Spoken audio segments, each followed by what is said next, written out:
Hello everyone, आप सबका फिर से स्वागत है। होप आप सभी ठीक होंगे। दोस्तों, भारतीय डाक विभाग की तरफ से आपके लिए बड़ी खुशखबरी आ चुकी है और जीडीएस की नई रिक्रूटमेंट का जो भी स्टूडेंट्स बेसब्री से इंतजार कर रहे थे, तो आपका इंतजार खत्म हो गया है और ऑफिशियल नोटिफिकेशन पब्लिश किया जा चुका है, जिसके रिगार्डिंग में कल वीडियो बना करके हमने आपको डिटेल में जानकारी बता दी थी कि आखिर फॉर्म को अप्लाई करने की स्टार्टिंग डेट क्या है, लास्ट डेट क्या है, आपकी योग्यता क्या होनी चाहिए, एज का क्राइटेरिया, क्वालिफिकेशन, सिलेक्शन का प्रोसेस, तो वो सब जानकारी हमने अपडेट कर दी थी। जिन भी स्टूडेंट्स ने वो वीडियो नहीं देखी है, आप उस वीडियो को जरूर से जरूर देख लीजिएगा। अब दोस्तों, यहां पर बात आती है फॉर्म को अप्लाई करने के बारे में। तो यहां पर दोस्तों, कल मैंने पूरे नोटिफिकेशन को डिटेल में चेकआउट किया, हर एक इंफॉर्मेशन को अच्छे से पढ़ा और पाया कि अब की बार बहुत सारी इंफॉर्मेशन यहां पर नई अपडेट की गई है। तो यहां पर इस वीडियो में मैं आपको डिटेल में बिल्कुल अच्छे से जानकारी बताने वाला हूं कि आखिर फॉर्म को अप्लाई करते टाइम पर आपको किन किन बातों का ध्यान रखना है। ठीक है, साथ ही में कोरोना वाले स्टूडेंट्स जो कि बहुत ज़्यादा परेशान थे, वैसे हमने पहले ही वीडियो बना करके बता दिया था कि आप परेशान मत होइएगा, अब की बार कोरोना वाले भी अप्लाई कर सकते हैं, क्योंकि उन्होंने स्टूडेंट ने बोला था कि बहुत सारे यूट्यूब चैनल पर ऐसे बोल रहे हैं कि कोरोना वाले अप्लाई नहीं कर पाएंगे। मैंने आपको सांत्वना दे दी थी कि आप ये चिंता मत कीजिएगा। तो अभी जो ऑफिशियल नोटिफिकेशन आया है उसमें साफ साफ बिल्कुल मेंशन भी कर दिया गया है कि कोरोना वाले अप्लाई कर सकते हैं और कैसे उनको अप्लाई करना होगा। तो ये जानकारी आगे मैं वीडियो में बताने वाला हूं। ठीक है, साथ ही में जो जिन भी स्टूडेंट्स के, अब देखिए अलग अलग बोर्ड्स, अलग अलग स्टेट होते हैं, अलग अलग बोर्ड्स होते हैं, तो हर बोर्ड की जो है मार्कशीट भी अलग होती है। किसी में मार्क्स दे रखे होते हैं, किसी में ग्रेड दे रखे होते हैं, किसी में पॉइंट्स में मेंशन किया होता है। अब आपको फॉर्म अप्लाई करते टाइम पर क्या वहां पर मेंशन करना है ऑनलाइन एप्लीकेशन फॉर्म में? क्या आपको ग्रेड जो है दर्शाने हैं, या फिर पॉइंट्स में दर्शाने हैं, या फिर मार्क्स एंटर करने हैं, या परसेंटेज मेंशन करना है? वो सब जानकारी यहां पर मैं आपको डिटेल में बताने वाला हूं। वो सब इंफॉर्मेशन अब की बार इन्होंने अच्छे से बता रखी है कि कैसे क्या आपको फॉर्म अप्लाई करना है। अगर आप कोई भी गलती कर देंगे तो आपका एप्लीकेशन फॉर्म रिजेक्ट कर दिया जाएगा, कैंसिल कर दिया जाएगा। ठीक है, तभी मैं आपके लिए स्पेशल वीडियो लेकर के आया हूं, ताकि आपकी कोई भी मिस्टेक ना हो, अब की बार कोई भी गलती ना हो, कोई भी एरर ना हो और आपकी सिलेक्शन की ज़्यादा से ज़्यादा पॉसिबिलिटी बने, संभावना बने। ठीक है, देखिए मैं यही चाहता हूं कि आपका सिलेक्शन हो। जो भी मेरिटियस स्टूडेंट्स हैं, बार बार में फॉर्म अप्लाई करते हैं, हमारे पास में कमेंट आते हैं, हमारा भी मन दुखी होता है कि वो बोलते हैं कि हमने तो 3 बार अप्लाई कर लिया, 4 बार अप्लाई कर लिया, हमारे अच्छे मार्क्स हैं, फिर भी हमारा चयन नहीं हो पा रहा।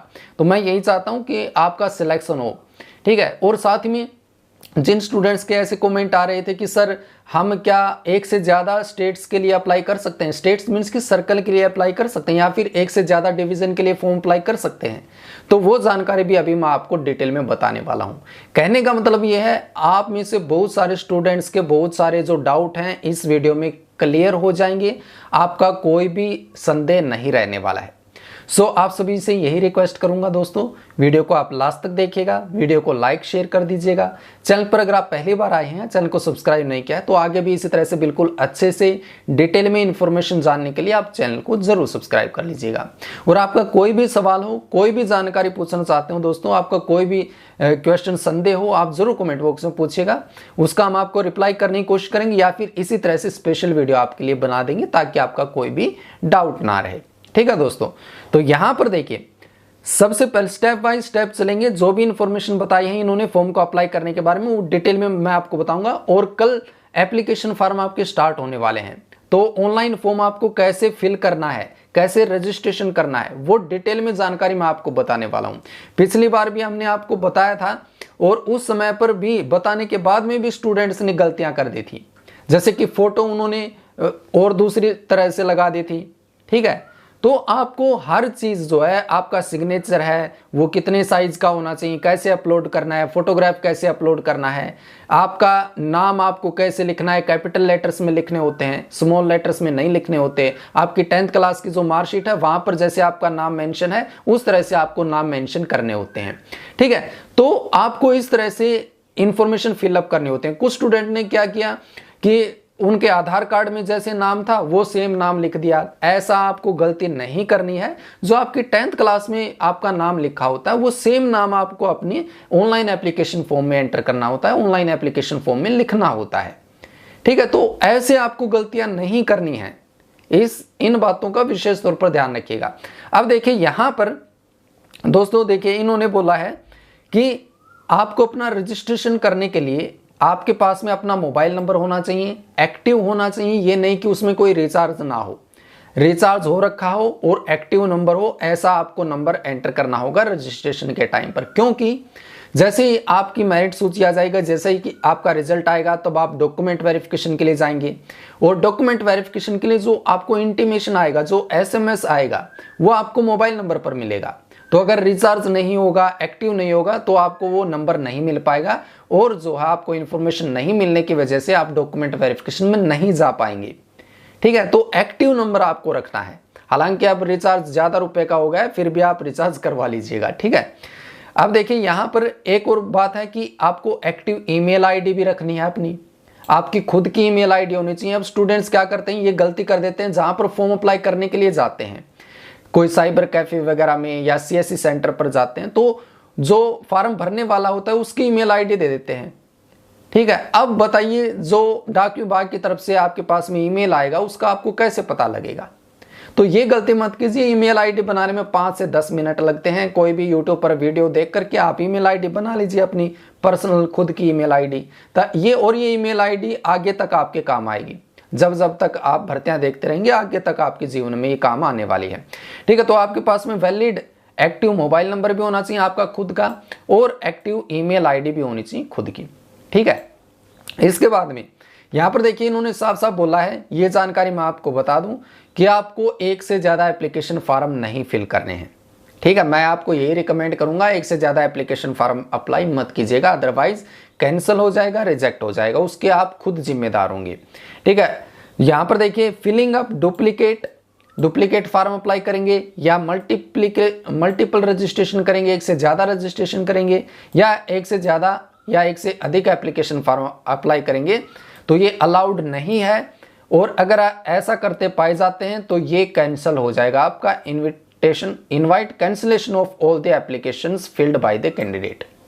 ठीक है, इन्होंने साफ साफ ये जानकारी बता दी है, आप डुप्लीकेट मत फिल कीजिएगा। अब ये जानकारी मैं आपको बता दूं, देखिए एक से ज्यादा स्टेट या सर्कल के लिए आप अप्लाई नहीं कर सकते हैं। आपको ये डिसाइड कर लेना है कि देखिए सबसे पहले क्या आप अपने राज्य के लिए ही फॉर्म अप्लाई करना चाहते हैं। अपने राज्य के लिए अगर आप फॉर्म अप्लाई करना चाहते हैं तो आपको एक डिस्ट्रिक्ट सिलेक्ट करना होगा। डिस्ट्रिक्ट का मतलब आप डिवीजन लगा सकते हैं। ठीक है, डिवीजन 1 के लिए ही अप्लाई कर पाएंगे। ठीक है, उसमें आपको अलग अलग पोस्ट ऑफिस दिखाई देंगे, वहां पर आप मल्टीपल फिर प्रेफरेंसेस डाल सकते हैं, बहुत सारे प्रेफरेंस आप डाल सकते हैं। अपनी कैटेगरी की आप वैकेंसी देख लीजिएगा, कहां कहां पर वैकेंसीज हैं आपकी कैटेगरी की, रिक्त वैकेंसीज, और वहां पर आप अपने प्रेफरेंस डाल दीजिएगा। ऐसे ही मान लीजिए अगर आप दूसरे किसी राज्य के लिए फॉर्म अप्लाई करना चाहते हैं तो वहां पर आपको एक डिस्ट्रिक्ट देखना होगा, एक के लिए ही आप अप्लाई कर पाएंगे, अब एक से ज्यादा के लिए अप्लाई नहीं कर पाएंगे। जैसे कि कुछ स्टूडेंट बोल रहे थे कि हम क्या राजस्थान के लिए, बिहार के लिए या यूपी के लिए, तीनों के लिए फॉर्म अप्लाई कर सकते हैं, तो ऐसा नहीं कर सकते। एक ही आपको सिलेक्ट करना होगा, वहीं पर आपको डिवीजन सिलेक्ट करके फिर वहां पर प्रेफरेंस भरने होंगे। ठीक है, तो ये जानकारी हो गई, एक ही अप्लाई कर पाएंगे। अगर ज्यादा सियाणपत्ती करेंगे, ज्यादा स्मार्ट बनेंगे, तो हो सकता है कि आपका एप्लीकेशन फॉर्म रिजेक्ट कर दिया जाएगा। ठीक है, अब देखिए यहां पर ध्यान दीजिएगा कि आपको फॉर्म में अपने परसेंटेज, मार्क्स या ग्रेड किस तरह से एंटर करने हैं, ये गलती मत कीजिएगा। यहां पर देखिए इन्होंने साफ साफ बोला है कि आपकी जो मेरिट लिस्ट बनाई जाएगी वो आपके 10th क्लास के अंकों के आधार पर मेरिट सूची बनाई जाएगी। और इसमें मैं आपको साफ साफ बता दूं कि आपको कुछ भी कन्वर्ट नहीं करके लिखना है, कुछ भी कन्वर्ट नहीं करना है। जैसे आपकी 10th क्लास की मार्कशीट में चाहे ग्रेड हैं, चाहे मार्क्स हैं, चाहे पॉइंट्स हैं, वो सेम आपको लिखना होगा। कन्वर्ट करके कुछ भी नहीं लिखना है। कभी आप कन्वर्ट करके लिखने लग जाएं कि ग्रेड में दे रखे हैं तो आप सोचें कि इनको हम परसेंटेज में कन्वर्ट करके लिख देते हैं, नहीं, ऐसा बिल्कुल भी नहीं करना है आपको। या फिर पॉइंट्स में लिख रखे हैं तो आप कभी ये सोचें कि हम इनको परसेंटेज में कन्वर्ट करके लिख देते हैं, ऐसा आपको बिल्कुल भी नहीं करना है। ठीक है, यहां पर लिख भी रखा है, वो लाइन में दिखा दूंगा, इन्होंने बिल्कुल बोल्ड करके और ये लिख रखा है कि आपको ऐसा बिल्कुल भी नहीं करना है। जैसा सेम लिखा गया है मार्कशीट में, वो सेम जानकारी आपको एज इट इज करनी है, क्योंकि डॉक्यूमेंट वेरिफिकेशन के टाइम पर आप एक साइड तो वो एप्लीकेशन फॉर्म देखेंगे और एक साइड आपकी मार्कशीट रख लेंगे। ठीक है, फिर दोनों का मिलान करेंगे, मैचिंग करेंगे, अगर सेम पाए गए तो ठीक है, अदरवाइज आपने कोई कन्वर्ट करके लिख रखा है तो वहीं पर वो आपका डॉक्यूमेंट वेरिफिकेशन रिजेक्ट कर देंगे। तो आपका सिलेक्शन होने के बाद में भी आप डॉक्यूमेंट वेरिफिकेशन में निकल जाएंगे, रिजेक्ट हो जाएंगे। ठीक है, तो बार बार मैं यही कहूंगा, कन्वर्ट करके बिल्कुल भी मत लिखिएगा। ठीक है, तो यहां पर देखिए इन्होंने साफ साफ बोला है, for applicants where secondary school examination of 10th standard mark sheet contains the marks as mentioned in each subject or marks and grade points both, their marks will be worked out by taking into account the marks obtained। यहां पर अब ध्यान दीजिएगा, इन्होंने ये साफ साफ बोल रखा है कि मान लीजिए किसी कैंडिडेट की मार्कशीट में मार्क्स भी लिख रखे हैं और साथ ही में ग्रेड या फिर ग्रेड पॉइंट्स लिख रखे हैं। देखिए, ग्रेड्स या फिर पॉइंट्स लिख रखे हैं, दोनों चीजें लिख रखे हैं कि मार्क्स में भी लिख रखे हैं कौन से सब्जेक्ट में कितने मार्क्स हैं, और साथ में ग्रेड और या फिर ग्रेड पॉइंट्स लिख रखे हैं। तब आपको इस केस में दोनों चीज अगर लिख रखे हैं तो आपको केवल मार्क्स के बेसिस पर फॉर्म फिल करना है। ठीक है, वहां पर ऑनलाइन फॉर्म में मार्क्स आपको एंटर करने होंगे, ये ग्रेड या पॉइंट्स आपको फिल नहीं करना है। ठीक है, तो ये ध्यान रखिएगा, मार्क्स ऑब्टेन आपको लिखने होंगे कि कितने कौन से सब्जेक्ट में कितने मार्क्स हैं। और यहां पर देखिए इन्होंने बोल रखा है, in case any applicant applies with grade या पॉइंट्स इंस्टेड ऑफ मार्क्स, अगर आप मार्क्स फिल करने की बजाय ग्रेड या फिर पॉइंट्स में फिल करेंगे एप्लीकेशन फॉर्म, तो आपका application form will be liable for cancellation या रिजेक्शन, तो आपका एप्लीकेशन फॉर्म रद्द कर दिया जाएगा। ठीक है, तो ये आपको ध्यान रखना है, जिन स्टूडेंट्स की मार्कशीट में मार्क्स भी लिख रखे हैं साथ में ग्रेड या पॉइंट्स लिख रखे हैं, तो आपको मार्क्स से फॉर्म फिल करना है। ठीक है, और जिनके मार्कशीट में केवल ग्रेड या पॉइंट्स लिख रखे हैं तो उसके बारे में भी मैं जानकारी बताऊंगा। और उनके मान लीजिए मार्कशीट में मार्क्स नहीं लिख रखे, केवल ग्रेड या पॉइंट्स लिख रखा है, तो उनको कैसे फिल करना है वो जानकारी आगे बताने वाला हूं। तो ये तो बात होगी जिनके मार्कशीट में मार्क्स भी लिख रखे हैं, ग्रेड और पॉइंट्स भी लिख रखे हैं, तो उनको केवल मार्क्स से फॉर्म फिल करना है, ग्रेड या पॉइंट से फिल मत कीजिएगा, अदरवाइज आपका फॉर्म रिजेक्ट हो जाएगा। हाउएवर, अब देखिए फिर भी if for any particular subjects only grades are mentioned in the mark sheet, then for that subject grades can be mentioned and the same need not to be converted to marks by the candidates। तो यहां पर देखिए इन्होंने बोल दिया है कि मान लीजिए किसी सब्जेक्ट में केवल ग्रेड लिख रखे हैं, आपकी मार्कशीट में कोई पर्टिकुलर सब्जेक्ट में केवल ग्रेड लिख रखे हैं, तो आपको ग्रेड से ही फॉर्म फिल करना है। तब आपको ये नहीं करना कि आप उनको ग्रेड को मार्क्स में कन्वर्ट करेंगे या परसेंटेज में कन्वर्ट करेंगे, आपको तब कन्वर्ट करके नहीं लिखना है। ठीक है, तो ये यहां पर साफ साफ बताया गया, किसी पर्टिकुलर सब्जेक्ट में अगर ग्रेड दे रखा है, मेंशन कर रखा है, तो उस सब्जेक्ट के लिए आपको ग्रेड ही मेंशन करना है फॉर्म में। तब आपको ये नहीं कि आप ग्रेड को मार्क्स में कन्वर्ट करके लिखेंगे, आपको ऐसा नहीं करना है।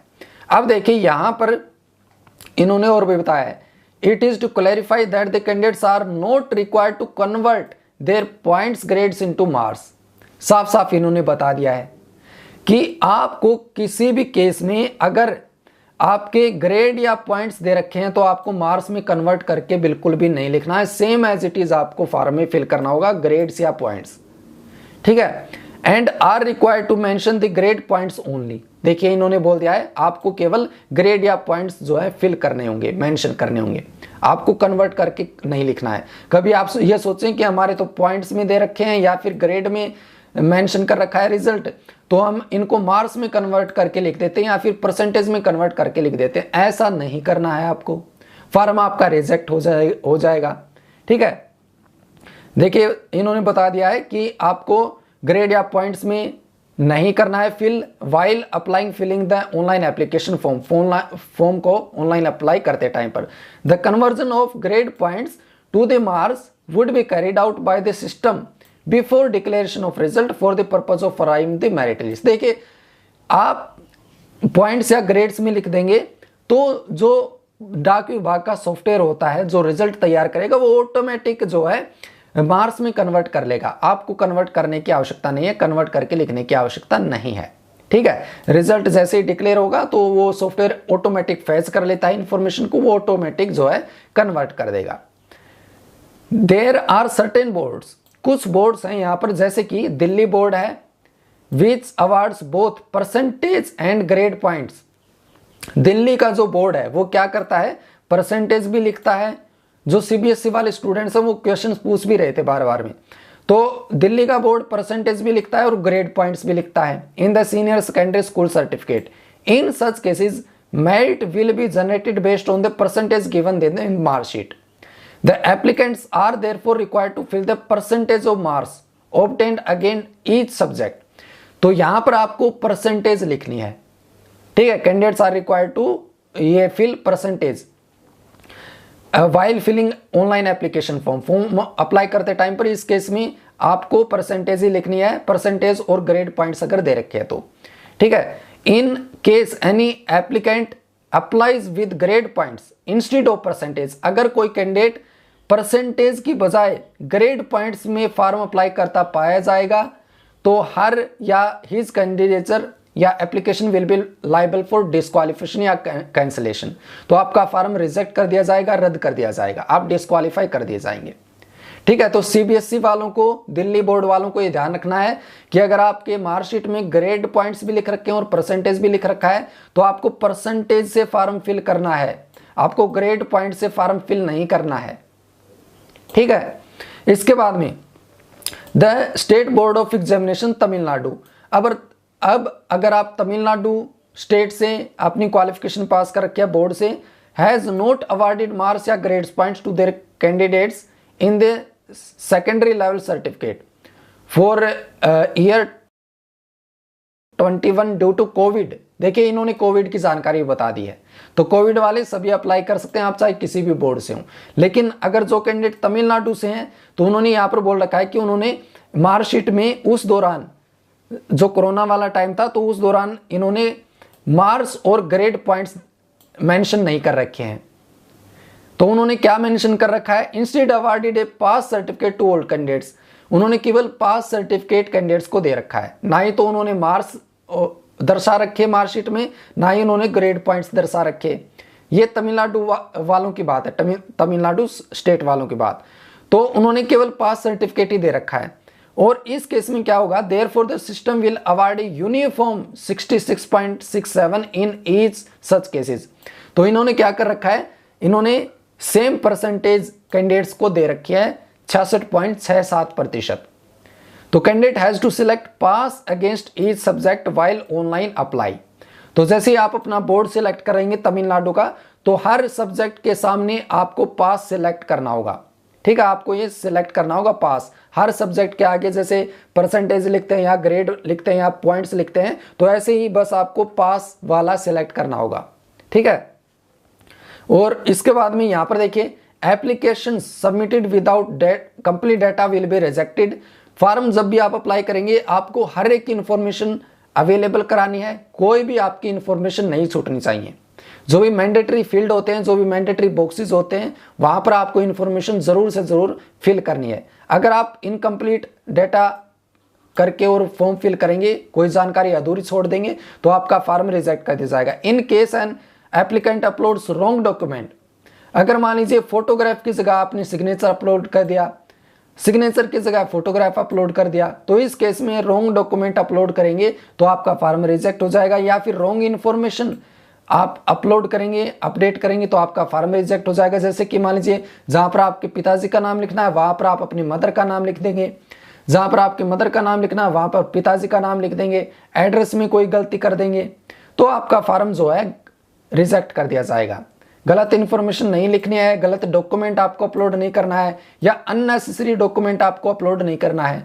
कभी आप ये करें कि आपका जो फोटोग्राफ है वहां पर आप अपनी मार्कशीट अपलोड कर दें। ठीक है, तो अननेसेसरी डॉक्यूमेंट आपको कोई भी अपलोड नहीं करना है, अदरवाइज आपका कैंडिडेचर रिजेक्ट कर दिया जाएगा। ठीक है, आपकी सदस्यता रद्द कर दी जाएगी, आपका कैंडिडेचर रद्द कर दिया जाएगा। ठीक है, इसके बाद में the candidates must write their name, date of birth, father name and mother's name strictly as given in the matriculation certificate. साफ साफ इन्होंने बता दिया है कि आप एक काम करिएगा, जब फॉर्म अप्लाई करने लगे तब आपने अपनी 10th क्लास की मार्कशीट को निकाल करके रख लीजिएगा आपके सामने।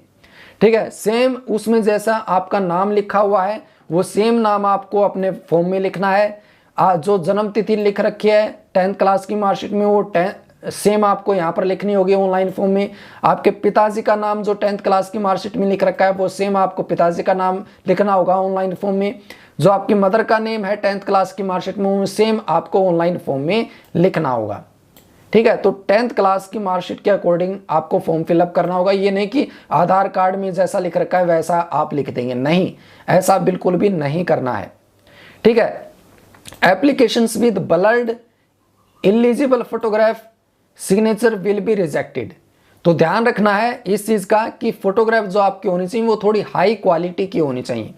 ये नहीं कि ब्लर हो रखा है, अच्छे से दिखाई नहीं दे रहा, आपका चेहरा फोटोग्राफ में दिखाई नहीं दे रहा, या फिर जो आपका सिग्नेचर है वो अच्छे से दिखाई नहीं दे रहा, तो ब्लर फोटो नहीं होनी चाहिए।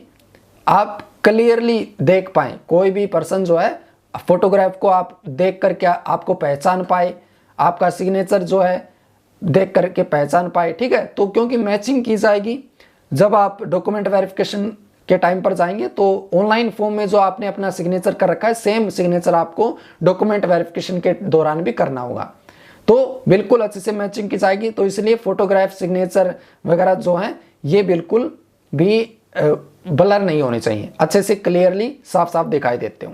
ठीक है, तो ये दोस्तों यहां पर इन्होंने फॉर्म को अप्लाई करने के बारे में डिटेल में जानकारी बता दी है।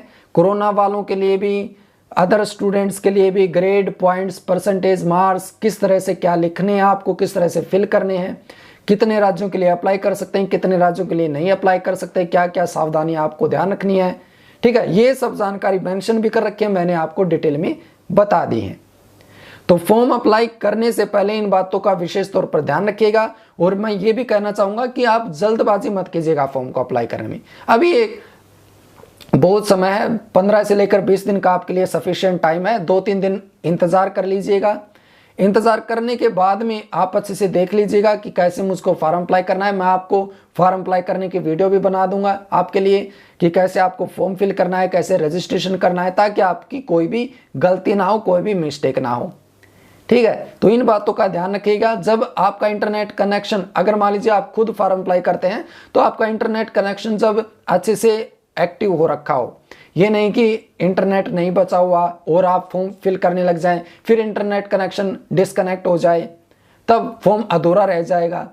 ठीक है, तो इन बातों का ध्यान रखें आप। कई स्टूडेंट क्या करते हैं, पहले देखते नहीं कि कितना डाटा बचा हुआ इंटरनेट का और स्पीड अच्छी है या नहीं, तो ये भी चीजें होती हैं जब आपका फॉर्म बीच में अधूरा रह जाता है और तब आप प्रॉब्लम में आ जाते हैं।